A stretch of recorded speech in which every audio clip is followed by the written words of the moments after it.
This little light of mine, I'm gonna let it shine, let it shine, let it shine, let it shine. Let's go.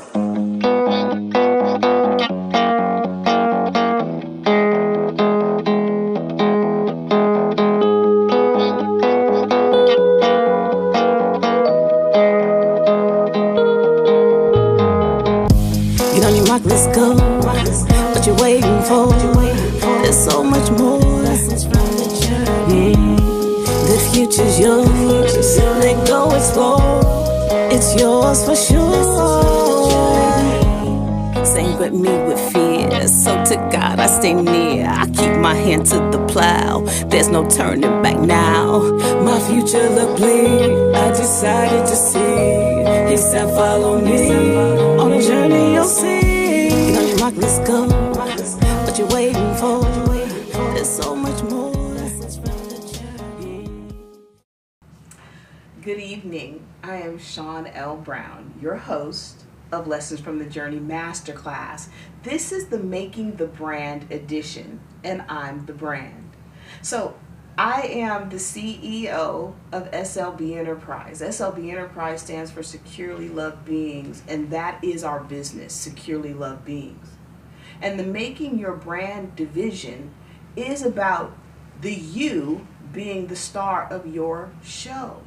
So every Sunday night when we bring you Masterclass, it's about helping you discover and uncover the authentic you so that you can go out and really love your life. Because the only way you can really love your life is to live the authentic life that you were created to live. So in these first 11 episodes, it's a journey through my brand, uncovering, unpacking. One of the things that you will hear me say regularly is your problems and your pain points reveal your purpose.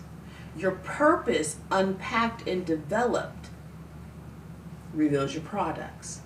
See, most people don't want to become themselves. They want to get to the products, which are the fruit. But without development, without going through, without experiencing the problem and the pain point, you can never get to the products. I've been developing this Securely Loved Beings ecosystem for almost 8 years. It has been a tearing down, a shredding, a deconstructing of the old me to become the new me. So why is Marina the moderator tonight? Marina's the moderator because she's going to guide me in these 11 episodes and the other people that you hear. She's going to guide you through so that everything that comes out of my mouth and everything that is revealed and manifested in the Securely Loved Beings brand, you're going to know is authentically who I am, so that the products that you receive, how you experience me, will be from a very authentic space. It'll be the product that you need. So without further ado, let me introduce my sister, my friend, my partner in making your brand. She is probably one of the most innovative, creative. She doesn't know she's creative, so bear with me, because I have kind of pushed her into this like I love to do. But I have pushed her into this because I see something in her that I don't see in many people. And what I see in her is a vision and an ability to read people. So I picked her as the person to be the moderator because I felt like she knew me better than anybody in terms of making your brand and what we've been building. So who better to interview me and be the moderator than my partner Marina. So I'm gonna introduce you to Marina Villa. Good evening. Hello everybody. I am Marina Villa, a dear friend of Sean L. Brown. We've been working together for a few years now, and this came about after a few ideas, a few sessions, a few discussions, a few revealings, if you will. Mm-hmm. And for today, we're going to dive deep into who Sean L. Brown is and reveal not only who she is, but her vision and her mission, and take us through the constructs and the beginnings of what these next 11 episodes will be about. So with that said, Sean, as we unveil your true authentic self, who is Sean L. Brown? You know, Sean L. Brown is a persona of LaShawn Ronette Lavons.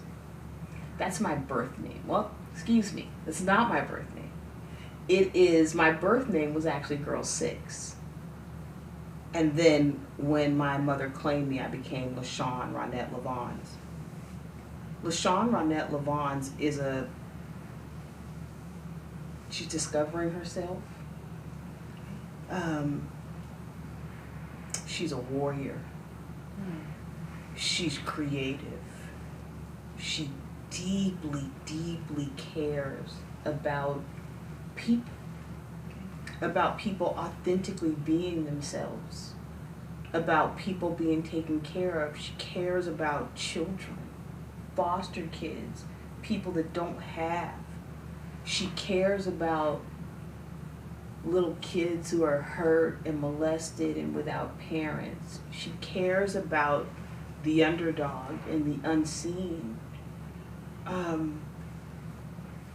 She cares deeply that every person gets to be only and exactly what they were created to be. She cares about uniting and changing the world. I'm a world changer.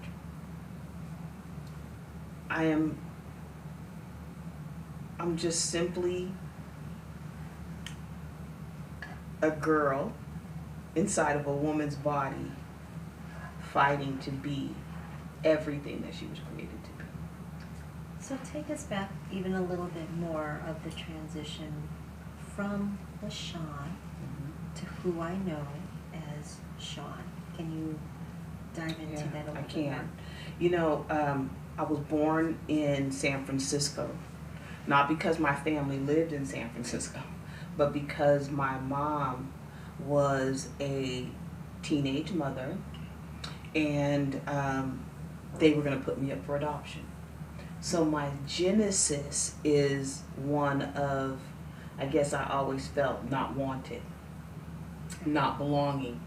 Once I was born, I was taken from my mother and put in a, they don't know where you go. So if a child goes unclaimed by the parents, they go unnamed and they're taken to, I guess, a foster care for young babies until the decision is made of where they're going to go.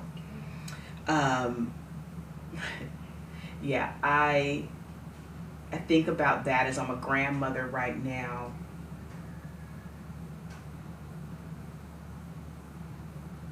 The feeling of not being attached to something or to anyone is a feeling that I've walked through with my whole life. But it also has been a feeling that has driven me to love on people. Okay. Right? It's driven me to give what I wasn't receiving internally, if that makes any sense. You know, coming from, once I was claimed in San Francisco, I think it was the 30th day that they came to claim me, they took me to Vallejo, California. Okay. And from there I went to foster care. So that starts a whole nother transition, and that's when I become LaShawn. So 30 days after I'm born, I become LaShawn. I go through a period of foster care. There's a surgery some months later. My story is kind of convoluted in the early days because I don't really understand it. I've never gotten real clarity. But I do know that eventually my mother and I go to live with my grandmother, and we live with her until my mom graduates from high school, which is a few months later, and ultimately we move to the South Bay of the Bay Area, so San Jose area. I'm a new grandmother, and the benefit of being a new grandmother is I get to understand LaShawn's story from a different perspective. All right. A baby requires a level of care and needs. And when a baby doesn't get those needs met or suffers traumas, those are the building blocks for how a person develops. So when I think about my first 7 years of life, it starts in some random place for 30 days, no name, foster care. Then I moved to San Jose, in another place. I am, as a little kid, seeing the people that are supposed to be safe in fights and hitting each other and hurting each other. I think by 3 I'm being molested. It is a very chaotic time to develop. And so my earliest developmental experiences and relational experiences are one of trauma. By the time I'm 4, we moved to a place called Sunnyvale, California. Okay. And I have to believe that God was in the business of preparing my life all the way back there.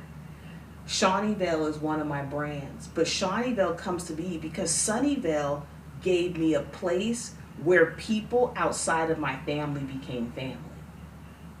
People that didn't look like me, that didn't know me, they took care of me. And it was people of all colors and, young. It was like I had a family even though I desperately longed for it within my house. So again, I say problems and pain points reveal your purpose. Let me take you into Apartment 79. Can I real quick? Absolutely. Let me take you into Yeah, what is Apartment 79? So Apartment 79 is the apartment I grew up in Charter Palms on Garland Avenue. Okay. I grew up in this apartment. From 6, I had my own house key around my neck, and I'd have to keep that and get myself to school and to home. My mom, if I'm 6, she's 23? Okay. And she's a single mom. So I'm a latchkey kid from 6. I was always in trouble because I would lose my key. I wanted to play outside, but I was told you go straight home from school, go in the house, lock the door. You can't. I'm 6. By the time I'm 7, I can kind of understand now, right? Because my mom's 24 maybe when I'm 7, something like that. Okay. She's tired. She's working, going to school, paying bills. And I was getting, I remember getting a beating at 7 that was so excruciating. Like, it was so brutal and so excruciating. What I realized about that beating is it made me afraid of my mother up until now. It drove my responses and reactions to her, and I never felt like she loved me. Let's go into that a little bit more, because now that you're a grandmother, looking at that moment, how do you look at that moment now with the perspective of what you've gone through, being a mother and a grandmother? Can you go back to that moment? I can see it from, for a long time, I could see it from my mom's perspective. Okay. She was tired, she was da-da-da-da-da. But it took me some years of processing to realize I was in that story too. I was the 7-year-old who was playing outside in what I thought was mud and came in the house to wash my hands and found out it was tar. And then I can remember the beating on the door. Boom, boom, boom, boom, boom, boom, boom. Open the door. Open it. I was panicking. I mean, there are things that will set a trigger off inside of me like that's happening. As a matter of fact, I think it was 2 weekends ago, my husband slammed the car door. So it's like those things are still inside me, but I can remember in that moment the terror of opening that door and her seeing her new bathroom, her buttery yellow towels with all the black tar all over it. And when I opened that door, she was livid. And she literally beat me, I felt like all day. She put me in the bathtub because she couldn't get it off. Went to the, Home Depot or whatever to get paint thinner to remove it, but she would spank me until the night. And I think when we got to it was about, I don't know, it was dark. So I'd say I thought 7 o'clock, and I was in my robe. I can remember being in my pajamas, and she was spanking me again. And the belt cut me across my fingers, and it caused my fingers to open and bleed. And she stopped. And she went upstairs, and I sat at the kitchen table by myself, eating the food that was on the table. But that characterized LaShawn's life. It was trauma and alone to deal with it on your own. By the time I was 8, my mom had gotten really sick. And she was sick for a long time. We didn't know what was wrong with her. So now I'm 8, and it's like I have no parent.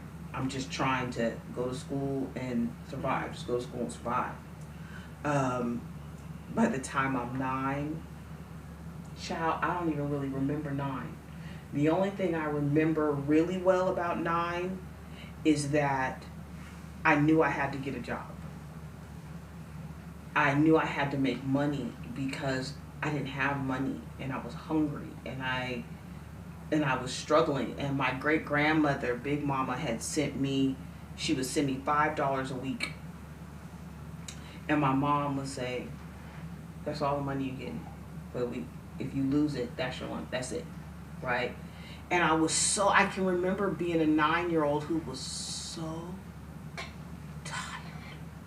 I was so tired and overburdened. Like, I feel like I can't do anything right. I'm always in trouble. I'm too fat. I'm too black. I'm too this. I'm too that. It was like everything was wrong with me. But I also had a hustle mentality too. So I'm like, well, I don't got any money. I got to sweep these leaves up in my backyard. I'm going to turn that into a business for myself. So I turned that into a patio cleaning company, and I just went door to door to the neighbors so I could start to make some money. I wanted to be like the other kids. I wanted to be able to go to the movies too. I wanted to be able to, you know what I mean? I wanted to go to the store after school, you know? Mm-hmm. It was little things like it'd be raining outside, and the other kids had parents or they rode share, and they would be able to ride in the car, but there was never room for me. And so I would be walking to school in the rain, and my umbrella would be blowing backwards. I would be wet. It was just hard. It was really hard, and I felt very unseen. And I think it was the 5th grade year. It was a summer going into 5th grade that my grandmother called my mother and just said, listen, you cannot leave a child by herself. So we talked about a lot of that trauma being rooted very, very early on. You also discussed a lot of the independence that you had to go through in order to survive. Yeah. How has all of that, walk us through the next milestone of your life, let's say in the teens, in the 20s, the decisions that you made, how you've educated yourself, the relationships. How has that shaped, those very critical milestones of life development?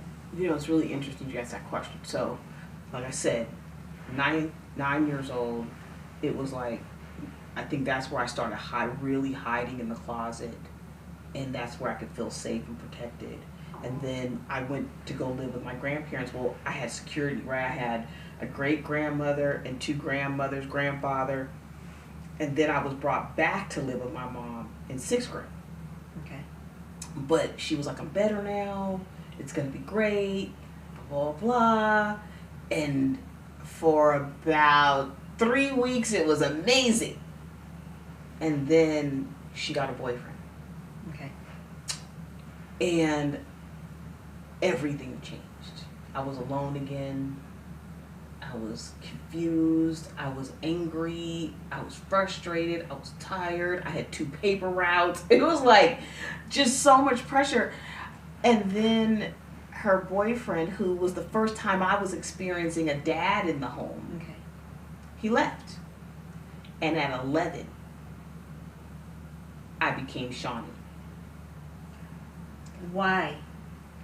Because, And who is Shawnee? so Shawnee is what, my grandmothers would call me all the time. My Okay. aunt, the people that loved me would call me Shawnee, I.E.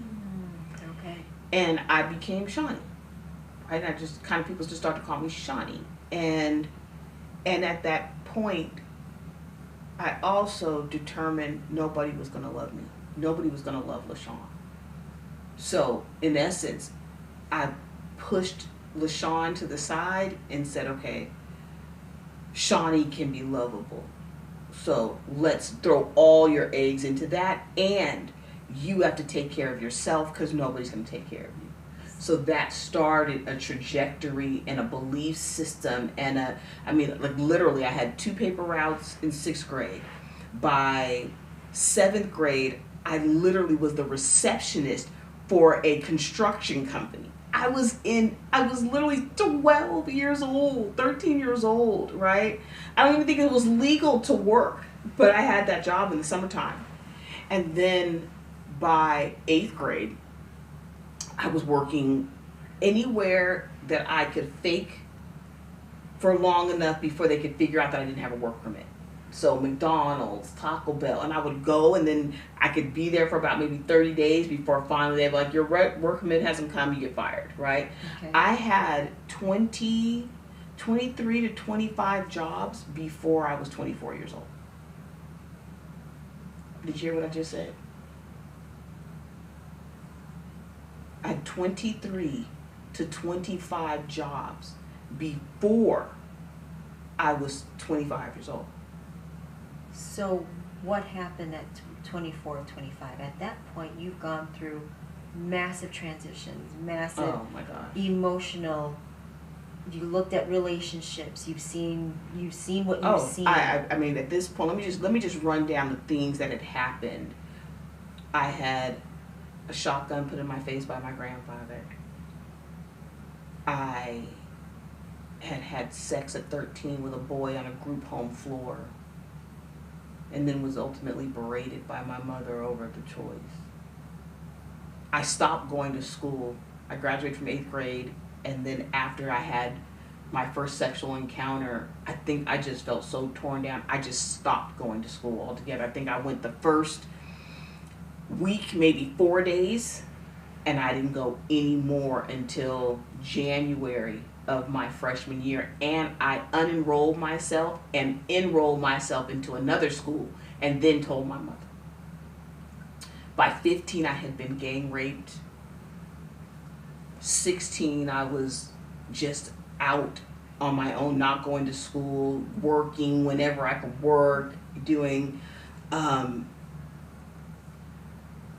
I had multiple guns, multiple rapes, just chaos on top of chaos. So by the time I am 24, I think 1993 has to be historically the most traumatic year of my life.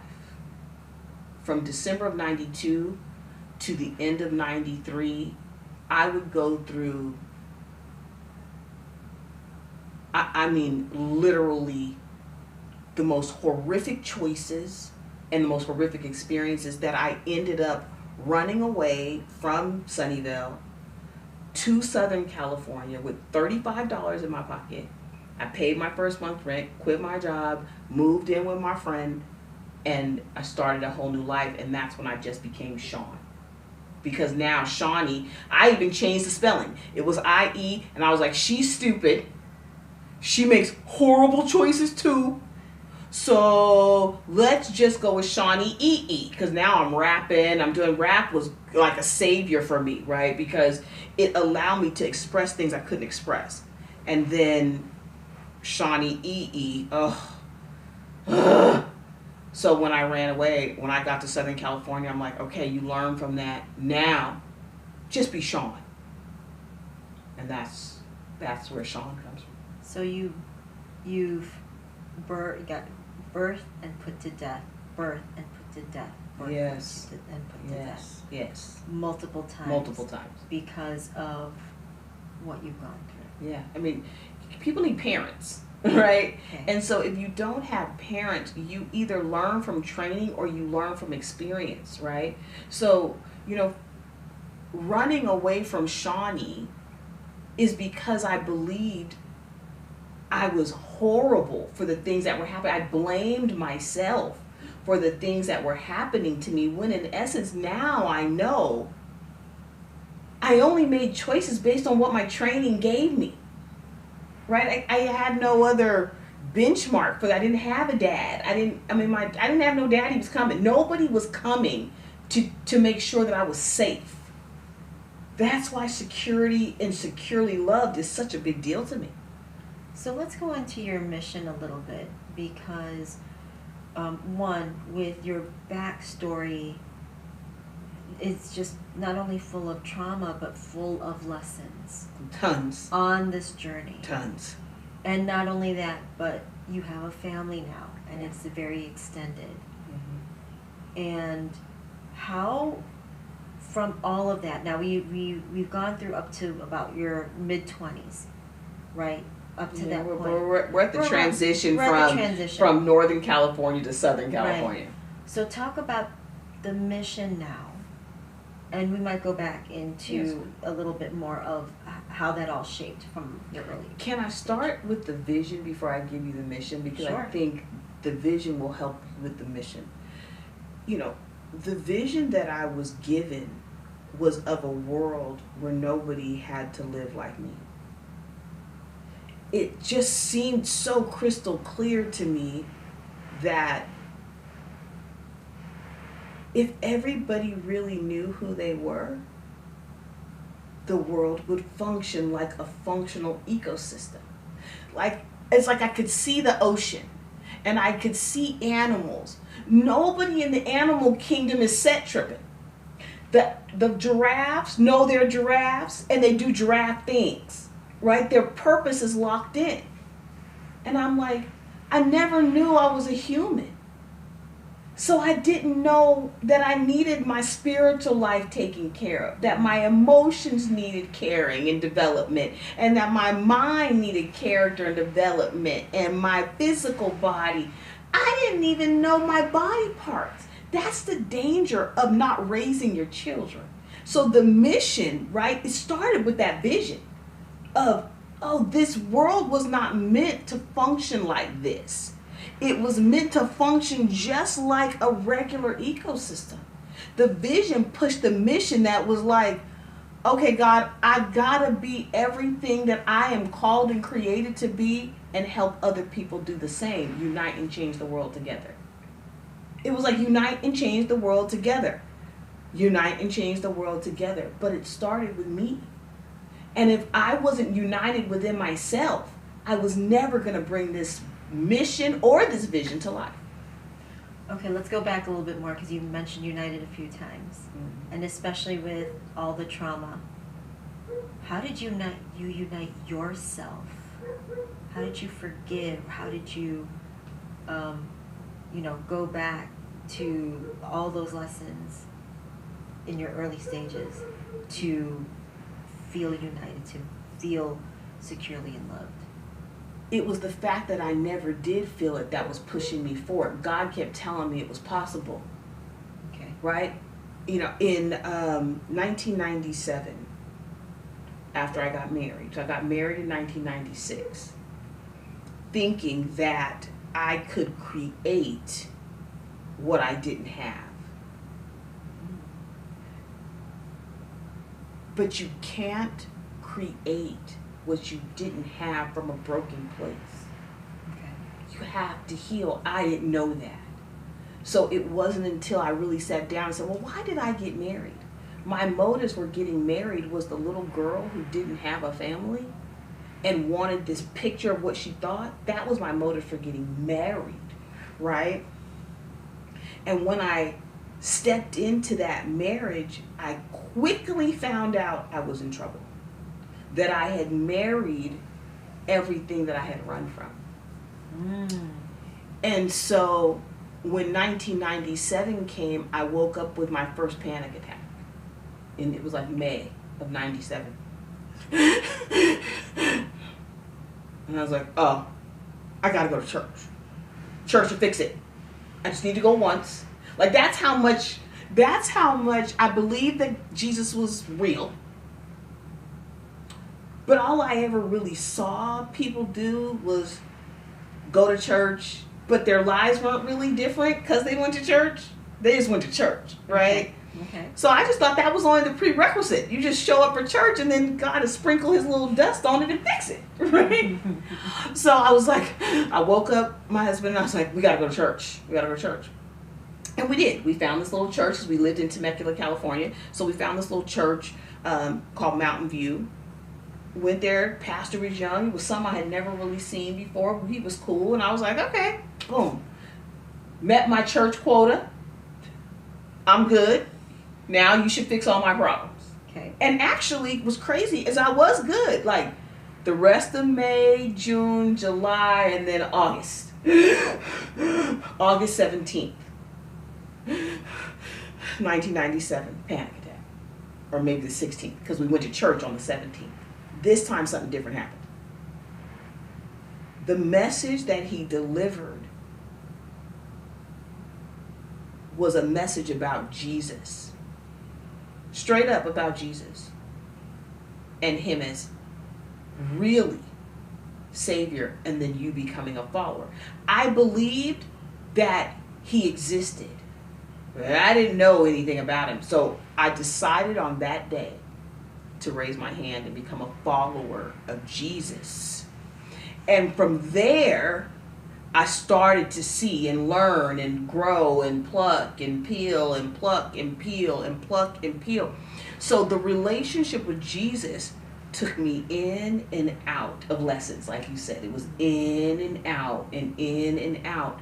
And the more I got to know and trust him, the more I allowed him to take me through the valley of the shadow of death, right? Because I began to fear no evil. It was like, well, I either gonna go with that, which I hated, or I just keep doing this. And as hard as it was and as painful as it was nowhere near as hard as it was being raped, beaten, left, kicked, hurt. Well, you know what I'm saying? Talk about that trust a little bit, because you ultimately had to make choices. Oh, we right? all are. Yeah. We all make choices, Mm-hmm. but there was a few choices that you made, either to go one way or another. Yeah. And you mentioned before that he's shown you ways to trust him. Can you go through that process? Because first of all, the first thing that started to happen was I started to eat his word. Just eat it up, eat it up, eat it up, read it, eat it. Because it's no different than school, right? I didn't know anything about the Bible. I didn't know him, right? I had to meet him through his word. And his word gave me instructions. It was telling me what to do. And then, so, I think the first scripture that really struck me as something it's supposed to be like that. There was two of them that stand out. One is John 15. I'm the vine, you're the branches. If a man remain in me and I in him, he'll bear much fruit. Apart from me, you could do nothing. And I heard it so clear. I was like, oh. So if I depart from the truth that I see and hear and choose outside of that, I'm not going anywhere. So that was the first thing. Okay. And then the second one was be quick to listen, slow to speak, and slow to become angry. I used to pop off. My temper was so explosive that I bought a TV from a now defunct store called Good Guys. Okay. And when I went to go pick my TV up, it wasn't there. I cursed those people out so bad that the salesman himself drove from Southern California to San Francisco to pick up my TV and bring it back here. When I went there, they were like, she's in the store, she's in the store. That's how volatile. So I knew I had to change, and the only way I could change was to do what that word said. I'm like, nothing else is working. I didn't like my life.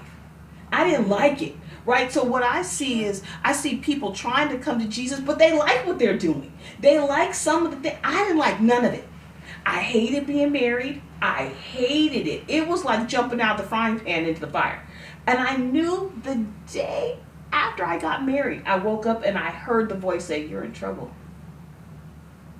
You're in trouble. The day, and I've been married almost 30 years. I knew from the day I got married that I was in trouble. Because again, like I said, I left my home and walked right into a new home with no healing. So I walked right, when I got a chance to go back and look at every person that I had dated, it was the same man in different britches. It's the same. The core was the same. Emotionally unavailable, narcissistic tendencies, users, liars, manipulators, players. But that's what my biological dad was. It was in my root system.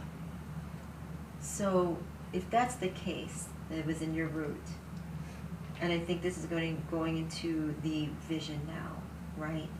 Can you talk about the root and how it relates to the vision? Well, the root's important, right? Because he's given me this vision, but the vision is just a picture on a puzzle box. Until I open up the box, dump the puzzle pieces on the table, and start the process of putting them together, it's just a picture on a box. The vision was never going to come to pass of securely loved beings and uniting and changing the world together until I submitted to the process. And I love what God has given me. And one of the things that he's given me, he said, listen, I'm the coach of your life who has the game plan. And I'm also the doctor who has the treatment plan. You have to submit and surrender to both of them. So what was that plan look? What did the plan look like? Various stages. Brain surgeries. A lot of no when I wanted to say yes. A lot of sit when I wanted to stand. A lot of stay when I wanted to run. A lot of falling down because I didn't know how to be obedient to God. So I fell a lot. Brain surgeries were probably the best thing that ever happened to me. Go into that a little bit more. The trauma that I had suffered was so deeply ingrained. You know, when I had my son, I think 2 to 3 years or so before, actually only a year and some months before they would discover the conditions in my brain. I fell and hit my head when I was pregnant with my daughter. And I hit my head, they took me to the hospital, and they found out that I had 2 conditions in my brain. At that time, they said, well, you're pregnant, we can't do anything about it. But once you have the baby, we will take a look. So they said they probably have been here, so you don't really have to worry about them. So I went on about my life. And I think it was about 2004. So my daughter's 4 years old. And I was having massive migraines. Massive. So much so that my eye would shut on its own and I wouldn't even know that my eye was closed. And I finally went to the doctors and they informed me that I had 2 conditions in my brain in 2 separate locations. I had a tumor deeply lodged into my brain in the left ventricle, and I had a rare condition called Arnold-Chiari malformation, both needing surgery, 2 separate locations. The first surgery I had was 5 hours long for the Arnold-Chiari malformation decompression. The second surgery was 12 hours long to remove the tumor. And they did not want to do that surgery because they did not believe I would survive it. And if I did survive it, they said I'd never see or speak again. But God told me to have this surgery and that it would not end in death, but it would bring glory to God. I had the surgery. I couldn't see out of my right eye. I couldn't speak. I couldn't tell time. I couldn't dial a phone. I knew how to formulate hair color in my mind. And I knew my grandmother's phone number and my great-grandmother's phone number. And I knew scripture. That's it. So taking all that, what was that blessing then? The blessing was that it was like a system reboot.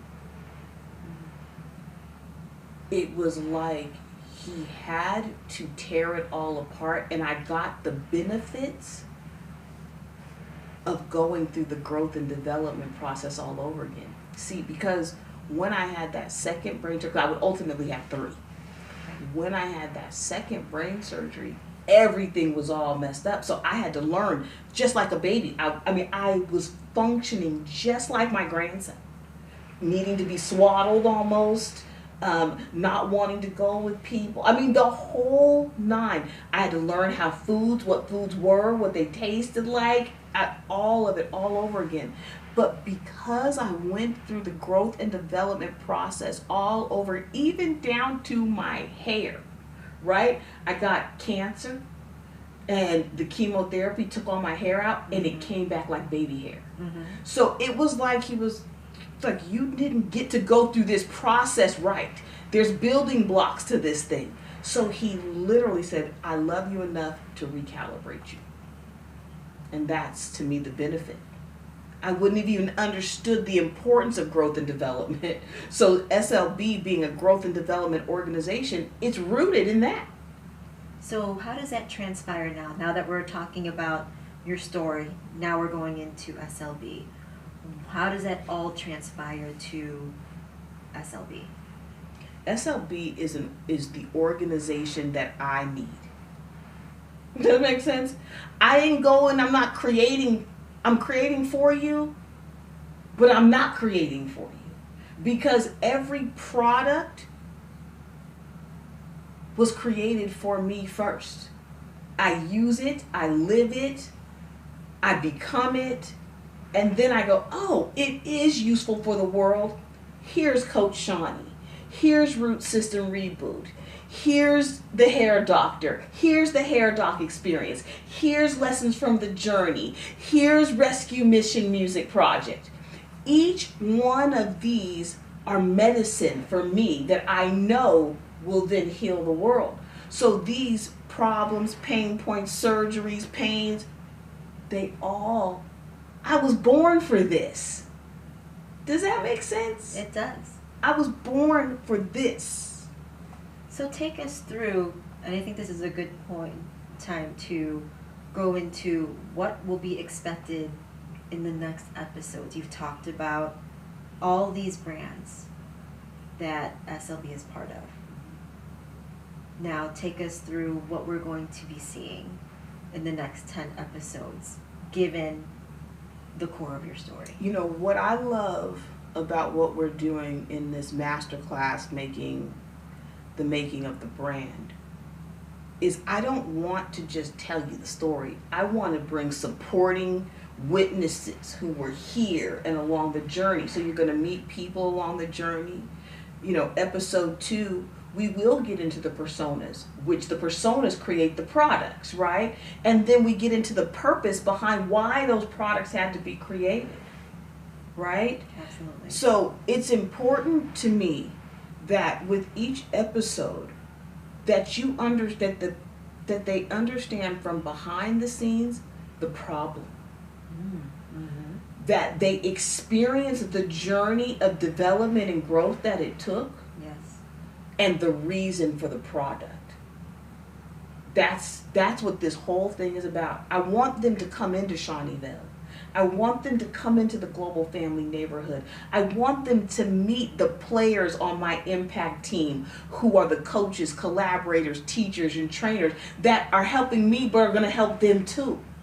Right? I didn't create an organization because I wanted money. Like, I'm probably the least caring about money of any possible person because I feel like I've made a lot of money and I still was sad. I didn't have money and I still was sad. So if you're going to be sad and money don't fix it either way, then money's not the issue or the answer. So to me, it was this organization of let's give people a place to come together. Let's give people a place to feel safe. Let's create an environment where adults can find their kid again and meet people where they can be safe to become themselves without being laughed at and ridiculed. You know, for 7 years of building this, do you know how much torture I've taken? Just trying to be myself and do what I've been called and created to do. Yes. You know, so when people say I don't want to do that or it's too hard to do that, baby, I get you. Yeah. It has been brutal. My family didn't believe me. People laughed at me, talked about me. I mean, it's been one of the most challenging things, and I've been through some stuff. But this building Noah's Ark, and as I'm building it, the very people that I'm building it for are spitting on me. Oh, yeah, it's been wild. So if there's sweaty and wild. Yes. So if there's anything that you would like anybody to take away today, especially what you've just mentioned, is that Securely Love Beings, SLB Enterprises, is a place where you can authentically be you. Live well together. And the only way you can live well together is to be you. You're not living, believe me, I've tried it. I've tried. I've become all of these personas, and they are always crazy. All the personas are really who they are, right? They are really who they are. But the person who wasn't really who she was the core of the personas, which was LaShawn. And when he gave me Making Your Brand, which is yours, when he gave it to me, he said, in this next season, it's not going to be about logos and stuff. Correct. It's going to be about the you, the you-ness. And you, Sean, LaShawn, are going to help people embrace their you-ness. You're going to help them discover, uncover, unpack, and develop the authentic brand so that when you get products, you're not seeing them tell you one thing and then 5 years later they're being arrested because they're raping you know what I mean? I'm so tired of seeing that.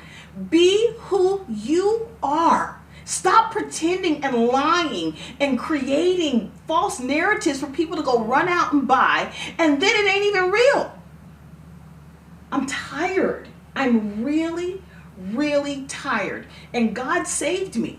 He saves me for a reason. He bought me for a price, and I refuse to give the world false. So people can laugh, people can think whatever they want to think, but at the end of the day, I'm going to glorify God by being exactly and only what I'm called and created to be. And I'm going to invite the world in to do the same. Freedom. That's freedom to me. I love that. Do you? I do. Yeah, because you know I'm not playing. I know you're not. I'm not playing with this. I have a lot of people that come to me as Coach Shawnee and want me to help them with their brands. And they always start with, make me a logo, and make me a this, and make me a that. I'm like, I can't even make you a logo until I know who you are. So walk us through what that process is going to look like. For discovery? Yes. You know, it's crazy. So the discovery of the brand process is probably the hardest part of it, especially when we get to vision. Because vision requires submission and surrender. And most people don't want to submit or surrender. They just don't. They want to do it their way. And unfortunately, you didn't create yourself. I didn't create myself. So I don't get to tell the creator how I should function or how I should come about the vision. Vision and understanding that it takes a process of sitting down, being still, listening, and then you can move out. So we help them to uncover and really get to the roots of the vision. Then we take them into the blueprint, which is help them unpack that mission statement, right? The core and the root. We have two, core and root.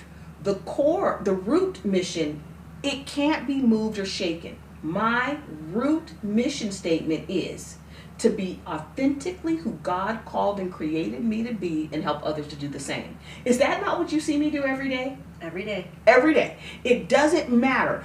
If anything I create isn't doing that, I don't do that.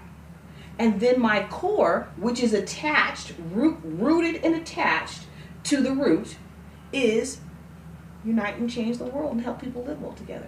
Do I do that every day? All Yes. day long. All day long. Right? So now you have my address. It's like your mission statement is an address. Then we help them to unpack their motives. Me understanding my why has helped me to stay the course. Because when I didn't understand my why, I got real flip-floppy with what I was going to do. Yes. And I wasn't consistent. But once I defined and nailed down the why, I would be sinning against myself, right? I would literally have to say, I'm not eating that cake because I want to lose 30 pounds and then eat the cake. Mm-hmm. And then go, well, why didn't I lose the 30 pounds, right? Motives. And then we help you break down your methods. And I love the methods. And people don't understand this. A lot of people understand and they recognize they have these gifts and talents. But gifts and talents are merely gifts and talents until you develop them into skills, Right. which become usable. So we help you identify and unpack what is a gift that needs to be developed into a usable skill. What is a usable skill that may need some sharpening and growth and development, so that then we can get into your metrics. And then once we put your metrics, that's your plan of action so that you can move out and spend your year becoming that. So what I say is my B's. Be exactly and only who you are. Build. You got to build this thing. It's not going to happen. And just so you know, build requires demo. Mm-hmm. The Yes. demo of the OU. Yes. Build, build, belong. You have to belong to people groups. We weren't created to do this in a silo. So you're going to have to belong to groups where people are probably going to agitate and irritate you because they are you and they're a part of your change. So people are going to irritate you long before they soothe you and become. And becoming is one of the most crazy processes, because how I see it is like a flower. It's gone from the seed. It's gone through the whole process. And now it's opening up. And can you imagine what it feels like to be a flower and you're all tight in this bud and then you start stretching and opening together? Be, build, belong, come together. That's the process. So I say that, you know, making your brand is yours. Coach Shawnee brings the people into this organization, but I am very serious. I'm not working with anybody who doesn't want to be themselves. And I will never stop being committed to being myself, because once I stop being myself, then I'm playing games. And I'm not here for games. And you're not being authentic to yourself. And I'm not being authentic to myself. And I don't want to work that hard. That's the other thing. Do you know how hard it is to not be yourself? I'm too lazy.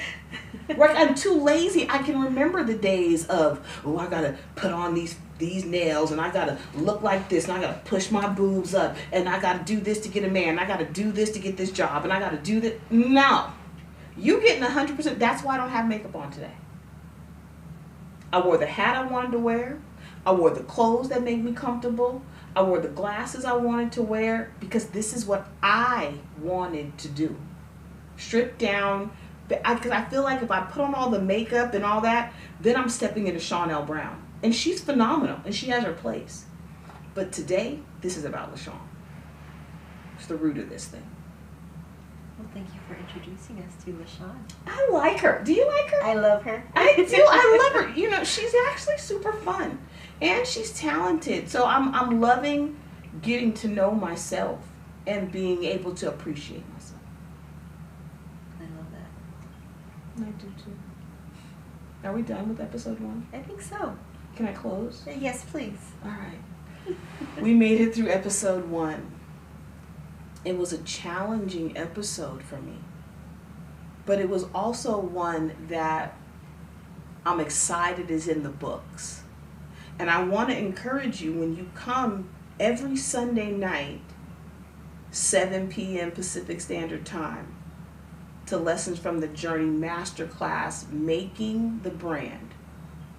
You bring your pen and your journal, and you be prepared to write down the tips, tricks, jewels, gems, and nuggets. Because the goal of this thing is not just for you to learn about me, it's for you to get some insight into you so that you can go love your life. That's what we want to help you do, is really love your life. Master the game of life, manage your life. That helps you to live well so that your relationships work, your purpose works. All of it works together in this beautiful little, your own personal ecosystem.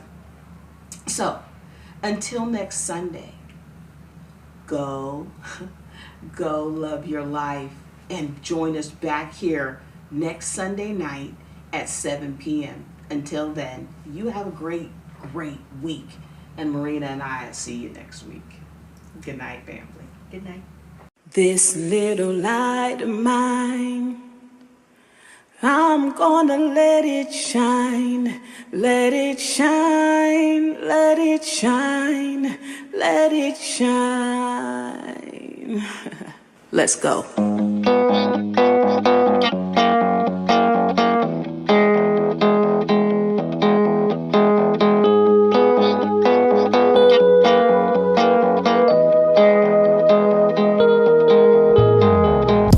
Get on your mark, let's go. What you waiting for? There's so much more. The future's yours. Let go, explore. It's yours for sure. Sing with me with fear. So to God I stay near. I keep my hand to the plow. There's no turning back now. My future look bleak. I decided to see. He said follow me on a journey you'll see.